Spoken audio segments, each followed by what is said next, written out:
إن الحمد لله نحمده ونستعينه ونستغفره ونعوذ بالله من شرور أنفسنا ومن سيئات أعمالنا من يهده الله فلا مضل له ومن يضلله فلا هادي له وأشهد أن لا إله إلا الله وحده لا شريك له وأشهد أن محمدا عبده ورسوله أما بعد فإن خير الحديث كتاب الله وخير الهدي هدي محمد صلى الله عليه وسلم وشر الأمور محدثاتها وكل محدثة بدعة وكل بدعة ضلالة وكل ضلالة في النار. أعوذ بالله السميع العليم من الشيطان الرجيم من همزه ونفخه ونفسه. قال الله عز وجل وَلَقَدْ أَرْسَلْنَا رُسُلًا مِّن قَبْلِكَ وَجَعَلْنَا لَهُمْ أَزْوَاجًا وَذُرِّيَّةً رب اشرح لي صدري ويسر لي أمري واحلل عقدة من لساني يفقهوا قولي. محترم حضرات و خواتین، آج اللہ کی مدد سے انشاءاللہ ہم نکاح کے فوائد کے تعلق سے گفتگو کریں گے۔ اس سے پہلے ایک محاضرے میں ہم نکاح کی اہمیت پر گفتگو کر چکے ہیں۔ یہ محاضرہ ایک طرح سے اسی کا تسلسل ہے اور اسی کو آگے بڑھا رہے ہیں۔ ہم نے اس میں آپ کو بتایا تھا کہ اسلام کی نظر میں نکاح سے دور رہنا یا بے نکاحی زندگی گزارنا یہ قابل تعریف عمل نہیں ہے، بلکہ نکاح کرنا اور نکاح کے فوائد حاصل کرنا یہ قابل تعریف عمل ہے۔ چنانچہ اللہ تعالیٰ نے جتنے انبیاء اور رسول بھیجے انہیں بیوی بچوں والا بنایا، جیسا کہ قرآن پاک میں اس کا ذکر ہے، اور ہم نے وہ آیت آپ کے سامنے پڑھی، سورہ رعد کی آیت نمبر 38 وَلَقَدْ أَرْسَلْنَا رُسُلًا مِّن قَبْلِكَ وَجَعَلْنَا لَهُمْ أَزْوَاجًا وَذُرِّيَّةً۔ اے محمد صلی اللہ علیہ وسلم، ہم نے آپ سے پہلے بہت سے رسول بھیجے اور ہم نے انہیں بیوی بچوں والا بنایا تھا۔ اسی طرح سے اللہ تعالیٰ نے اپنے نیک بندوں کی دعا ذکر کی ہے کہ وہ کہتے ہیں ربنا ہب لنا من ازواجنا وذریاتنا قرۃ اعین، اے اللہ ہماری بیویوں کو، ہماری اولاد کو ہمارے آنکھوں کی ٹھنڈک بنا دے۔ جس کے پاس بیوی نہیں ہوگی، اولاد نہیں ہوگی، وہ یہ دعا کیسے کرے گا؟ اس کا مطلب شادی کرنا چاہیے، اولاد کی خاطر، اولاد پیدا کرنے کے لیے نکاح کرنا چاہیے۔ اور اسی طرح سے یہ جو اللہ تعالیٰ نے نسل انسانی کے اضافے کے لیے مرد و عورت کے باہمی تعلق کے ذریعے سے سلسلہ رکھا ہے، یہ اللہ کی نشانیوں میں سے ایک نشانی ہے۔ وَمِنْ آيَاتِهِ أَنْ خَلَقَ لَكُم مِّنْ أَنفُسِكُمْ أَزْوَاجًا لِتَسْكُنُوا إِلَيْهَا وَجَعَلَ بَيْنَكُم مَّوَدَّةً وَرَحْمَةً إِنَّ فِي ذَلِكَ لَآيَاتٍ لِقَوْمٍ يَتَفَكَّرُونَ۔ اللہ کی بڑی نشانیوں میں سے ایک بڑی نشانی ہے کہ اس نے تمہارے میں سے ہی، تمہاری اپنی جان سے، تمہارے اپنے نفس سے تمہارا جوڑا بنایا تاکہ تم اس سے سکون حاصل کرو، اور تم دونوں کے درمیان مودت و رحمت کو پیدا فرما دیا۔ یقیناً اس میں غور و فکر کرنے والوں کے لیے بہت ساری نشانیاں ہیں۔ ہم اس آیت پر بڑی تفصیل کے ساتھ اس محاضرے میں گفتگو کر چکے ہیں کہ یہ آیت کس طرح سے قرآن پاک کا ایک زندہ معجزہ ہونا ثابت کرتی ہے، اور اس آیت کے اندر دسیوں نشانیاں ہیں غور کرنے والوں کے لیے، چاہے وہ ایمان والے ہوں چاہے وہ ایمان والے نہ ہوں، جو بھی غور و فکر کرے گا وہ ان نشانیوں کو اور فوائد کو پائے گا۔ اللہ تعالیٰ نے انسان کے لیے، خواہ وہ مرد ہو یا عورت ہو، جو اس کا جوڑا ہے، مرد کے لیے اس کی بیوی اور عورت کے لیے اس کا شوہر، یہ اللہ کی نعمتوں میں سے ایک اہم نعمت ہے، جس کے بارے میں قیامت کے دن اللہ تبارک و تعالیٰ سوال بھی کرے گا۔ چنانچہ ابو ہریرہ رضی اللہ عنہ سے یہ حدیث صحیح مسلم میں 2969 نمبر پر ہے کہ قیامت کے دن جب بندہ اپنے رب سے ملاقات کرے گا تو اللہ تعالیٰ اس سے پوچھے گا، کیا میں نے تجھے عزت نہیں دی؟ کیا میں نے تجھے سرداری نہیں دی؟ کیا میں نے تجھے جوڑا نہیں دیا؟ الم ازوج کا، کیا میں نے تجھے جوڑا نہیں دیا؟ کیا میں نے تیرے لیے اونٹ اور گھوڑے مسخر نہیں کر دیے؟ کیا میں نے تجھے ریاست اور عیش و آرام کے لیے آزاد نہیں چھوڑ دیا؟ بندہ جواب دے گا، بلا، ضرور اے اللہ، اے میرے رب۔ پھر اللہ تعالیٰ فرمائے گا، کیا تجھے میری ملاقات پر یقین تھا؟ وہ کہے گا نہیں۔ تو اللہ تعالیٰ کی جانب سے جواب دیا جائے گا، کہا جائے گا کہ آج میں بھی تجھے اسی طرح فراموش کر دوں گا جس طرح دنیا میں تو نے مجھے فراموش کر دیا تھا، مجھے بلا دیا تھا۔ تو اللہ تعالیٰ نے یہاں پر جن نعمتوں کو اس بندے کے سامنے گنایا، اس میں سے ایک اہم نعمت اس کا جوڑا ہے کہ اللہ نے اس کو تنہا نہیں رکھا بلکہ اسے جوڑا عطا فرمایا، اور یہ نعمت اللہ تعالیٰ ذکر فرمائے گا۔ اسی طرح سے سلسلہ صحیحہ میں 625 نمبر پر یہ حدیث ہے کہ نبی کریم صلی اللہ علیہ وسلم نے فرمایا کہ جب ایک شخص نے شادی کر لی، نکاح کر لیا، تو اس نے اپنا آدھا دین مکمل کر لیا۔ فَلْيَتَّقِ اللَّهَ فِي النِّصْفِ الْبَاقِي، اب جو باقی آدھا بچ گیا ہے اس میں اسے اللہ سے ڈرنا چاہیے۔ اور اس کا مفہوم کیا ہے؟ نکاح کو آدھا دین کس اعتبار سے قرار دیا گیا ہے؟ اس سلسلے میں امام قرطبی رحمہ اللہ نے لکھا ہے کہ نکاح کے ذریعے سے انسان پاک دامن ہو جاتا ہے، زنا سے محفوظ ہو جاتا ہے، اور پاک دامن ہو جانا، زنا سے بچ جانا، شرمگاہ کا محفوظ کر لینا، یہ ان دو چیزوں میں سے ایک ہے جس کی حفاظت پر اللہ کے نبی صلی اللہ علیہ وسلم نے جنت کی ضمانت دی ہے۔ چنانچہ آپ نے فرمایا، من یضمن لی ما بین لحییہ وما بین فرجیہ اضمن لہ الجنہ، کون ہے جو مجھے ضمانت دے دے، گارنٹی دے دے دو چیزوں کی، تو میں اسے جنت کی ضمانت دیتا ہوں۔ ایک تو جو اس کے دونوں ٹانگوں کے درمیان، دونوں پیروں کے درمیان جو شرمگاہ ہے اس کی ضمانت دے دے، اور دوسرے اپنی اس چیز کی ضمانت دے دے جو دونوں جبڑوں کے درمیان ہے، یعنی زبان کی حفاظت کر لے اور شرمگاہ کی حفاظت کر لے، ان دونوں کو اللہ کی مرضی کے مطابق استعمال کر لے تو اس کے لیے جنت کی ضمانت ہے۔ ظاہر ہے نکاح کے ذریعے سے شرمگاہ کی حفاظت کا اور اللہ کی مرضی کے مطابق اس کے استعمال کا انتظام ہو جاتا ہے، تو اس حساب سے آدھا دین اس کا محفوظ ہو گیا۔ اب باقی رہا آدھا دین جو اس کی زبان سے متعلق ہے، جس میں سے عقل حلال بھی آتا ہے، کیونکہ زبان ہی کے تھرو کھانا پیٹ میں پہنچتا ہے، باتیں بھی آتی ہیں، بولنا بھی آتا ہے، قول بھی آتا ہے، اور کھانے کی ساری چیزیں بھی اس میں داخل ہو جاتی ہیں۔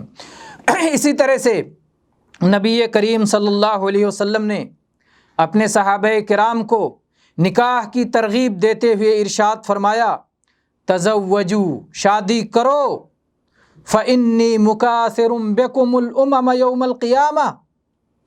یہ سلسلہ صحیحہ کی 1782 نمبر کی حدیث ہے کہ اللہ کے نبی صلی اللہ علیہ وسلم فرمایا، شادی کرو، میں قیامت کے دن اپنی امت کی کثرت تعداد پر فخر کروں گا۔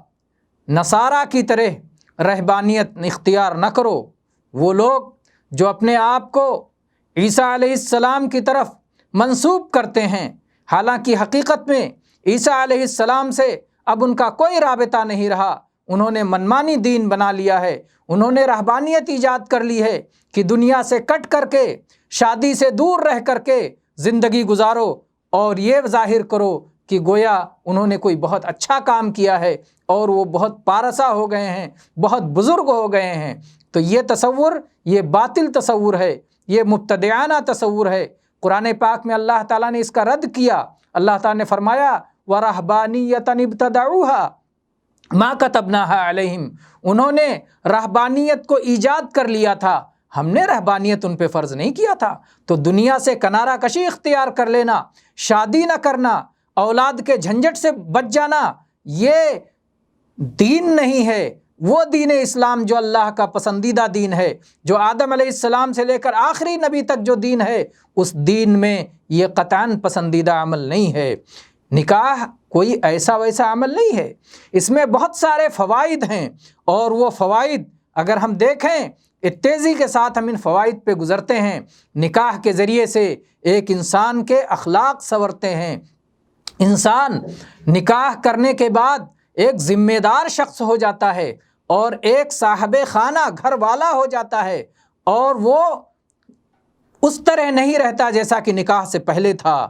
ساتھ رہنے کی وجہ سے پہلے تنہا ہوتا تھا، لیکن اب بیوی کے ساتھ ہو گیا، اب اکیلی وہ عورت اس سے متعلق نہیں ہوئی، بلکہ اپنے خاندان کے ساتھ ایک خاندان جڑ گیا۔ کوئی بھی زبان سے غلط بات کہی جائے گی اور عمل سے کوئی غلط حرکت کی جائے گی تو اس کے اثرات بہت دور تک جائیں گے۔ اس وجہ سے ایک دوسرے کو برداشت کرنے کی صلاحیت پیدا ہوتی ہے اور آدمی سمجھداری کا مظاہرہ کرنے لگتا ہے نکاح کے بعد۔ یہ نکاح کے فوائد میں سے ہے۔ اسی بنا پر بہت سارے اعلیٰ اخلاق پیدا ہوتے ہیں، متحمل مزاجی، فراخ دلی، کشادہ قلبی، یہ سارے اوصاف نکاح کے بعد پیدا ہوتے ہیں، اور امت اسلامیہ کی تعداد میں اضافہ ہوتا ہے، اولاد کو تربیت دی جاتی ہے۔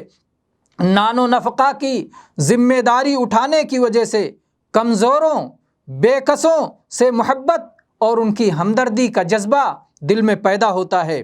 اسی طرح سے اس کی وجہ سے انسان پاک دامن رہتا ہے اور عزت و آبرو کی حفاظت ہوتی ہے۔ اور اتنا ہی نہیں کہ بیوی کے پاس جانے سے ان چیزوں کی یہ فوائد حاصل ہوتے ہیں اور انسان کی شہوت پوری ہوتی ہے، بلکہ اس میں اللہ تعالیٰ نے اجر و ثواب بھی رکھا ہے، اور یہ ایک فضیلت والا عمل ہے۔ چنانچہ ایک بار رسول اکرم صلی اللہ علیہ وسلم صحابہ کرام کے درمیان تشریف فرما تھے کہ یکایک آپ گھر میں داخل ہوئے اور غسل فرما کر باہر نکلے۔ صحابہ نے پوچھا کہ اے اللہ کے رسول، ایک مرتبہ رسول اکرم صلی اللہ علیہ وسلم اپنے صحابہ رضوان اللہ علیہم اجمعین کے درمیان تشریف فرما تھے کہ یکایک آپ گھر میں داخل ہوئے اور تھوڑی دیر کے بعد غسل فرما کر باہر نکلے۔ صحابہ کرام نے پوچھا کہ اے اللہ کے رسول صلی اللہ علیہ وسلم کیا بات ہوئی؟ آپ صلی اللہ علیہ وسلم نے فرمایا کہ ایک عورت یہاں سے گزری، میرے دل میں عورت کی خواہش پیدا ہوئی، میں اپنی ایک بیوی کے پاس گیا اور میں نے اپنی حاجت پوری کی۔ تم لوگ بھی ایسا کرو، کیونکہ حلال کا استعمال تمہارے افضل اعمال میں سے ایک افضل عمل ہے۔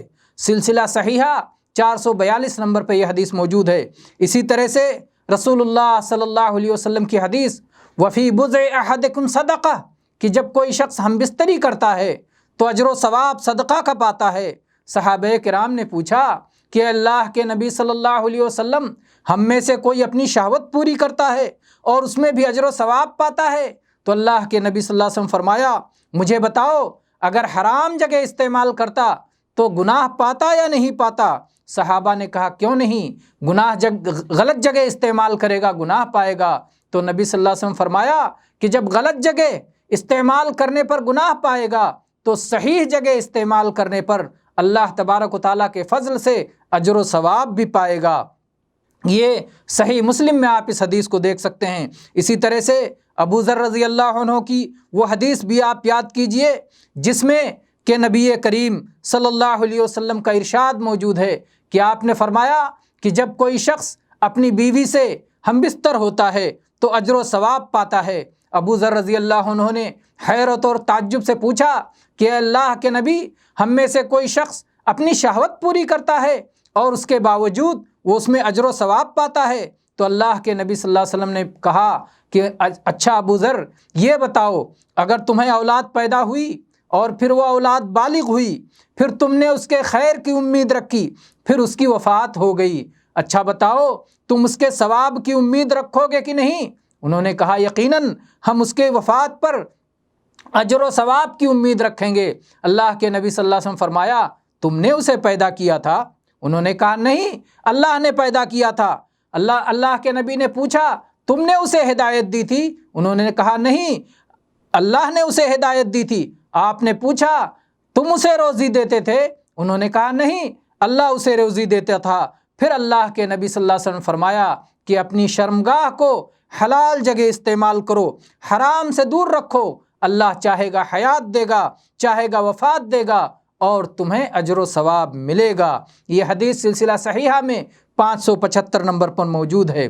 میرے بھائیوں، اس لیے تاکہ نکاح صرف خواہش کی تکمیل اور شہوت پوری کرنے تک ہی نہ رہے، اس لیے کچھ آداب ہیں، وہ آداب کا اگر آپ خیال رکھیں گے تو آپ اپنے نکاح سے اعلیٰ مقاصد کو حاصل کر سکتے ہیں اور فوائد کو حاصل کر سکتے ہیں۔ اس کے لیے اللہ تعالیٰ نے اور رسول اکرم صلی اللہ علیہ وسلم نے بہت ساری ہدایات دی ہیں، جن میں سے پہلی ہدایت یہ ہے کہ جب آپ نکاح کریں، ہم بستری کریں، تو آپ کی نیت یہ ہو کہ صالح اولاد پیدا ہوگی، اللہ کی توحید پر چلنے والی اور نبی کریم صلی اللہ علیہ وسلم کی سنت کو اختیار کرنے والی اولاد پیدا ہوگی۔ چنانچہ سورہ بقرہ کی آیت نمبر 187 میں اللہ تعالیٰ نے ارشاد فرمایا فَالْآنَ بَاشِرُوهُنَّ وَابْتَغُوا مَا كَتَبَ اللَّهُ لَكُمْ، رمضان کی راتوں میں عورتوں سے ہم بستری کرو اور اللہ تعالیٰ نے جو تمہارے لیے مقدر کر رکھا ہے اسے تلاش کرو۔ یعنی یہ مباشرت صرف شہوت کی تکمیل کے لیے نہ ہو، بلکہ نسل کی افزائش مطلوب ہو، جس کے ذریعے سے اللہ تعالیٰ چاہتا ہے کہ یہ کائنات میں انسانوں کا اور ابن آدم کا سلسلہ جاری رہے، اور یہ سلسلہ اسی طرح جاری رہ سکتا ہے جب انسان یہ جوڑے کے ذریعے سے اور اس عمل سے گزرے، تبھی یہ سلسلہ جاری رہے گا۔ دوسری ہدایت یہ ہے کہ انسان جماع سے پہلے، ہم بستری سے پہلے بسم اللہ کہے، اللہ کا نام لے، اور وہ خاص دعا پڑھے جو رسول اللہ صلی اللہ علیہ وسلم نے سکھائی ہے کہ جب تم میں سے کوئی اپنی بیوی سے جماع کا ارادہ کرے تو کہے بسم اللہ اللہم جنبنا الشیطان وجنب الشیطان ما رزقتنا، اللہ کے نام سے، اللہ کی توفیق سے، اللہ کے حلال کرنے سے، اللہ کی برکت کو طلب کر کے، اللہ سے مدد طلب کر کے، اے اللہ شیطان سے ہم دونوں کو محفوظ رکھنا، اور جو اولاد عطا فرمانا اے اللہ اس کو بھی شیطان سے محفوظ رکھنا۔ اگر اللہ کے نبی صلی اللہ علیہ وسلم نے فرمایا کسی نے جماع سے پہلے یہ دعا پڑھی، اگر اللہ تعالیٰ نے ان کے درمیان اولاد کو مقدر کیا تو اولاد کو شیطان ضرر نہیں پہنچا سکتا ہے۔ یہ بخاری و مسلم کی حدیث ہے۔ اسی طرح سے نکاح کے رشتے کو اللہ تعالیٰ نے مضبوط عہد و پیمان سے تعبیر کیا ہے۔ چنانچہ سورہ نساء کی آیت نمبر 21 میں اللہ تعالیٰ نے فرمایا وَأَخَذْنَا مِنْكُمْ مِيثَاقًا غَلِيظًا، کہ ان عورتوں نے تم سے ایک مضبوط عہد پیمان لے رکھا ہے۔ تو میثاق غلیظ ہے، مضبوط عہد و پیمان ہے۔ اسی طرح سے یہ تعلیم بھی دی گئی کہ آپ اپنی خانہ آبادی کے لیے جس جوڑے کو تلاش کریں وہ جوڑا دیندار ہونا چاہیے۔ مرد دیندار عورت تلاش کرے اور عورتیں دیندار شوہر تلاش کریں۔ صرف مال پیش نظر نہ رہے، صرف حسن و جمال پیش نظر نہ رہے، صرف حسب و نسب کو نہ دیکھا جائے۔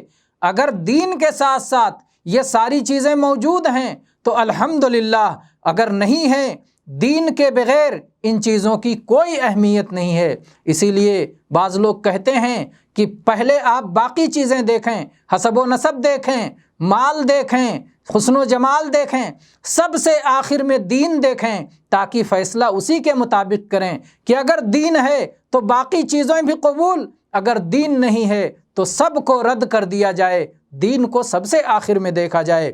اسی جیسا کہ اس سلسلے میں بخاری اور مسلم میں یہ حدیث اللہ کے نبی صلی اللہ علیہ وسلم کی ہے، فظفر بذات الدین تربت یداک، دیندار کو اختیار کرو تمہارے ہاتھ خاک آلود ہوں۔